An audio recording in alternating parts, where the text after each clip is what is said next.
고등학교 3학년 담임으로서 학생들을 어떤 시선으로 바라보았는지, 그리고 어떤 일들이 일어났는지에 대해서 여러분들과 이야기해보고 싶습니다. 자, 그래서 고3 담임 생활기라는 이름을 붙여보게 되었습니다. 개인적으로 운영하는 블로그에 같은 제목으로 글을 쓴 적이 있어요. 고3 담임하면서 일어났던 에피소드, 제 생각들을 담아보기 위한 목적이었는데 30편 정도 쓰려다 보니 힘이 들더라고요. 어느샌가 담담하게 기록한다기보다는 하소연이나 넋두리가 되어버려서 후반기의 글이 개인적으로 마음에 들지 않았었습니다. 아쉬운 면도 있고 내년엔 더 잘할 수 있을 것 같았어요. 작년에는 말로는 3학년 담임을 안 한다고 했었지만 만약에 주어지게 된다면 해볼 수는 있겠다 생각을 했었지요. 그런데 올해는 참 힘드네요. 토양이 지력을 상실하면 작물이 잘 자라지 못하잖아요. 그런 상태인 것 같아요. 내가 가진 능력은 유한한데 이것의 최대치를 매일 쓰려다 보니 나의 일이 나의 삶에게 매일 돈과 기회를 빌리고 있는 상황인 거였어요. 사람의 삶은 언젠가 영수증이 온다고 생각해요. 몸을 혹사하면 신체적이든 정신적이든 병이 오게 되고 내 삶을 마구 쓰다 보면 시간이 남았을 때 나와 내 사람들에게 어떻게 대해야 될지 모르잖아요. 그래서 이제는 빚을 갚을 때가 되었다라는 생각이 들어요. 나를 회복해야 내가 상대하는 사람들에게 잘해줄 수 있겠다 하는 생각. 물론 성격상 생각처럼 쉽게 되진 않겠지만 이제는 의식이 아니라 노력해야 돼요. 그래서 고3 담임의 생활을 일단락하는 의미에서 다시 한번 이 내용을 다뤄보려고 합니다. 블로그에 있던 테마를 가지고 이야기해볼게요. 작년과 지금의 시각이 어떻게 달라졌는지 확인도 할 겸 말이지요. 좀 내용이 길어질 것 같아요. 그래서 이것은 2부로 나누어서 진행해보려 합니다. 공립학교에 있다 보면, 그리고 고3을 맞다 보면 많이 느끼는 게 있어요. 애들이 나보다 학교에 오래 있었구나 라는 감정이지요. 군대에서 신입 소위가 병장들을 대우해줘야 중대 운영이 편하잖아요. 마찬가지로 고3 친구들은 소위 짬 대우를 해줘야 학급을 원활하게 이끌 수 있습니다. 내가 교사니까, 담임이니까 내가 정한 규칙대로 하렴. 이런 마인드로는 학생들과 부딪히고 꼰대라는 표현을 듣기 쉽습니다. 물론 여러분들이 교사라면, 아이들을 가르치는 일을 하고 있다면 적어도 한 번은 꼰대 소리를 들었을 거예요. 아니, 들어야 합니다. 그 용기가 없으면 내가 원하는 방향으로 아이들을 이끌 수 없으니까요. 미움받고 배척받는 것에 담대해지도록 합시다. 나도, 여러분도. 그러면 이 친구들이 어떻게 살았는지 알아야 편하겠지요? 그 방법은 2학년 때까지의 학생부를 읽어보는 거예요. 그러면 어떤 삶을 살았는지 어느 정도는 알 수가 있지요. 하지만 주의할 점이 있다면 처음 학생부를 보고 학생들을 평가하면 안 된다는 거죠. 사람마다 삶의 궤적이 다르거든요. 누구는 학교 활동에 올인할 수도 있고 누구는 바깥의 삶에 주력할 수도 있는 거예요. 저 또한 어느 시기냐에 따라서 업과 삶의 무게중심이 달라지니까요. 그냥 이렇구나 하고 그 친구들을 차분히 읽어보고 공부하고 접근한다면 첫 시작을 유연하게 하지 않을까 생각합니다. 이끌어야 할 순간도 있겠지만 2월 말에서 3월 초에는 아이들의 이야기를 읽고 시작하시게요. 학교마다 다르겠지만 학생 상담, 가정 방문 등이 마무리된 3월 말이나 4월 초에 학부모 교육과정 설명회가 개최됩니다. 공식적으로 학부모들이 학교에 오는 기간이지요. 이때 많은 상담이 이루어집니다. 저도 이 시기에 많은 통화와 상담과 여러 메시지를 주고받습니다. 처음이다 보니 잘 부탁드린다 하는 말이 대부분이에요. 근데 대부분은 학교 교육과정이 어떻게 돌아가는지 잘 모르시죠. 설명회를 한다고 해도 지금의 선택교육과정을 이해하는 부모님은 드물 거예요. 서울이나 신도시의 돼지맘들 정도가 아닌 이상이야. 우리도 헷갈려서 공부하는데 본업이 있으시고 교육 현장을 오랫동안 떠나 계셨던 분이 알 거라고는 생각하지 않아요. 혹시 알고 계시다면 그분은 존경받아 마땅합니다. 일단은요. 학생이 목표가 있고 부모가 교육과정을 잘 알아서 같은 방향으로 나아가는 경우에 한해서 말이지요. 그런 경우는 이상적입니다. 그분들은 상담 시간도 짧습니다. 부탁 내용도 간결합니다.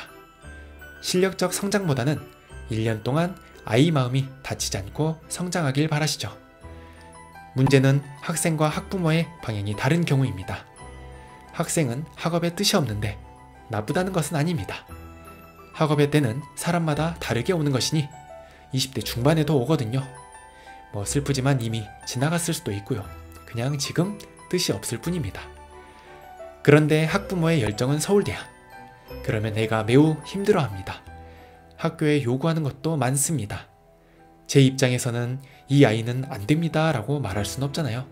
첫 만남인데 싸우자는 것도 아니고. 그런 분들의 상담이 가장 잦고 시간도 오래 걸립니다. 공교육은 무한하지 않아요. 그 안에서 할 수 있는 것, 할 수 없는 것들이 있죠. 학교 사정상일 수도 있고 국가의 지침일 수도 있어요. 이 점에 대해서 이해하시는 부모님들은 좋은 협력자가 되신답니다. 옛맛 틀린 게 없어요. 콩 심은 데 콩나고 팥 심은 데 팥납니다. 속된 말로 그 부모의 그 자식이라고 하겠죠. 자녀가 뛰어나다면 거의 대부분은 그 부모님도 훌륭한 분이라는 말입니다. 운칠기삼이라는 말이 있습니다. 기력, 능력, 의지와 노력이 3이나 된다는 말이지요. 하지만 인생은 운빨이다 라는 의미로 잘못 받아들이는 경우가 많습니다. 그건 일생일대에 한 번 오는 그런 이벤트에서나 할 수 있는 말이지요. 학교에서의 이벤트가 생애 한 번만 오는 것은 아니잖아요. 그러므로 우리의 실력이, 노력이 충분하다면 생각보다 많은 기회들이 찾아오곤 합니다. 학교가 해준 게 뭐가 있냐 반문하시는 분들에게는 이렇게 답해드리고 싶어요. 여러분의 실력과 노력이 충분하지 않아 그런 기회들을 드리지 못했다라고 말이죠. 면접, 자소서, 실험 캠프, 그 밖에 동아리 활동, 기타 선생님들의 주말이나 야간 시간 동안의 케어 등등, 이런 것들이에요. 학교라는 공간 안에서의 이야기니까 확대 해석하지 않으셨으면 좋겠습니다. 능력 밖의 일을, 기회를 학생이 얻는다면 어떻게 될까요?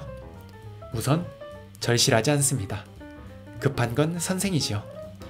이게 기회인지조차 모르는 친구에게 업을 주는데 잘할 수가 없어요. 결국은 누군가의 기회를 소모하고 본인의 시간과 노력을 낭비해버리는 결과를 낳게 됩니다. 기회는 준비된 학생에게, 절실한 사람에게 주어야 한다고 생각합니다. 그래야지만이 그 경험을 흡수하고 자신을 성장시킬 수 있겠지요. 능력과 진로와 생각과 상황이 적합한 사람, 자격을 갖춘 사람만이 기회를 얻어야 한다고 생각합니다. 이번에는 보건결석에 대해서 이야기해 볼게요. 흔히 생결이라고도 하지요. 여학생들이 한 달에 한 번, 무슨 날인지는 아시겠죠? 너무 아픈 여학생 친구들이 학교를 쉴 수 있도록 배려하는 취지의 제도입니다. 코로나 상황 때문이었을까요? 우리는 아픈 것에 대해 굉장히 민감해져 있습니다. 조금만 아파도 집에 가서 쉬는 게 당연한 게 돼버렸지요. 1시간 누워있거나 약을 먹는다면 하루만큼은, 몇 시간 정도는 버틸 수 있었던 나날들이 아니란 말이지요. 그 질병에 대해 알지 못했기에 공포를 가진 시간들이 길었었고, 백신이 나오기 전까지는 서로를 지키기 위해 조금만 아프더라도 격리되는 게 당연했으니까요. 이런 삶의 패턴이 학생들에게 익숙해진 것은 어쩔 수 없지만 인정해야 한다고 봐요.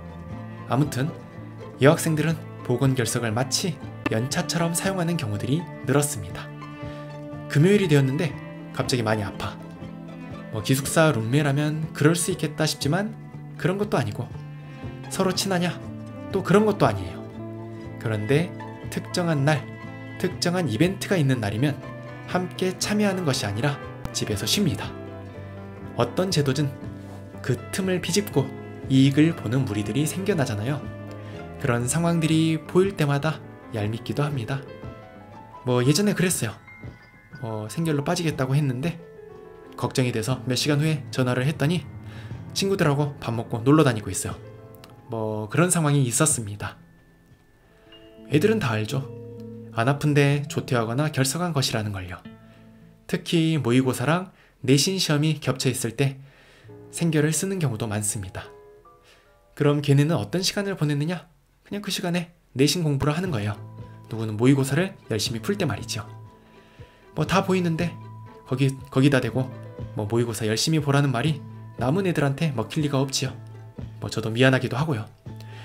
우리 세대가 알고 있었던 학교가 운영되는 방식, 그러니까 순리라고 생각했던 것들이 통하지 않는 상황들이 지금은 꽤 많이 발생하고 있습니다. 무리하게 행동했는데 그 결과가 실패 또는 실수라면 뭐 미안하다고 용서를 구하기도 합니다. 학생들의 경우에 말이죠. 뭐 이런 친구들에게 관대하게 대해야 합니다. 하지만 일부러 자신의 이익을 얻고자 무리를 요구하는 막무가내들이 있어요. 이런 친구들에게는 원칙을 내세워야 합니다. 그래야지만이 교사가 학교를 운영하고자 하는 원리, 바로 순리를 학생들이 따를 수 있는 것이지요. 제 학생들의 3학년 2학기 내신은 거의 대부분의 대학교에서 반영되지 않습니다. 전부라고 해도 과언은 아니죠. 그러다 보니 학교에서는 이 시험을 어떻게 운영할지 고민에 빠집니다. 시험을 보지 않거나 횟수를 줄이거나 반영 비율을 낮추거나 하는 방식으로 운영해서 미응시에 대한 타격을 최소화하기 위해 노력합니다. 대입을 준비하기 위한 시간이잖아요. 그때 내신 시험, 쓸모없는 시험이 웬 말이에요. 그럼에도 불구하고 학교는 운영되어야 하기 때문에 3학년 2학기 시험을 준비해야만 합니다. 출제한 시간이 아이들이 문제를 푸는, 아니 마킹하는 시간의 합보다 길어질 때가 있어요.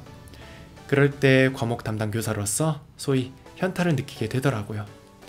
대학에 반영되지 않은 시험을 왜 굳이 봐야 할까요? 그것은 일반계 고등학교의 제1 목적이 대학을 보내는 것이 아니기 때문입니다. 이 부분을 학생과 학부모가 놓치고 있어요. 교사도 놓치는 사람들이 많지요. 학교는 민주시민을 양성하는 기관입니다. 성인으로서 1인분의 역할을 할 수 있는, 자유를 누리고 책임을 질 수 있는 사람을 기르는 것이 학교의 첫 번째 목적이에요. 그래서 학교의 일정들을 오롯이 수행하도록 설득하고 독려하는 것입니다. 2학기 시험이야 뭐 물론 잘 보면 좋지요. 하지만 적어도 그 자리에 있는 것만으로도 교육의 목적을 달성했다 할 수 있습니다. 그래서 시험이 필요한 겁니다.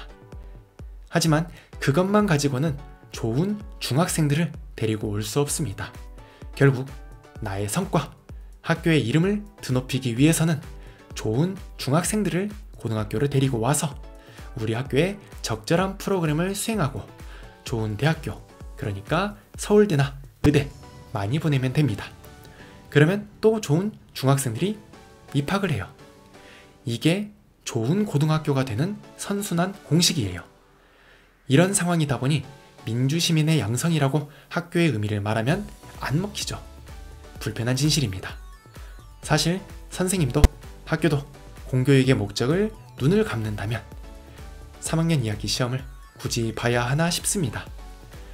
고등학교 생활에서 좋은 대학이라는 목적지를 가리고 나면 좋은 친구들을 만나고 좋은 선생님을 만나서 학교의 여러 프로그램들을 충실하게 참여하고 거기서 즐거움과 추억을 남길 수 있어요.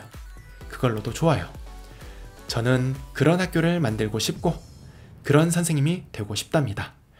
바로 이런 이유들이 제가 내년에 고3 담임을 하고 싶지 않아 하는, 그리고 안 하려고 마음먹는 저의 이유라고 할 수 있겠습니다. 자, 여기까지 해서 고3 담임 생활기 첫 번째 파트를 마치도록 하겠습니다. 뭐 다음 주가 될지 언제가 될지 모르겠어요. 아무튼 뭐 시간이 된다면 다음 이야기들, 나머지 5가지 이야기들을 이어서 얘기해 보도록 하겠습니다. 자, 오늘도 긴 시간 동안 들어주셔서 대단히 고맙습니다. 감사합니다.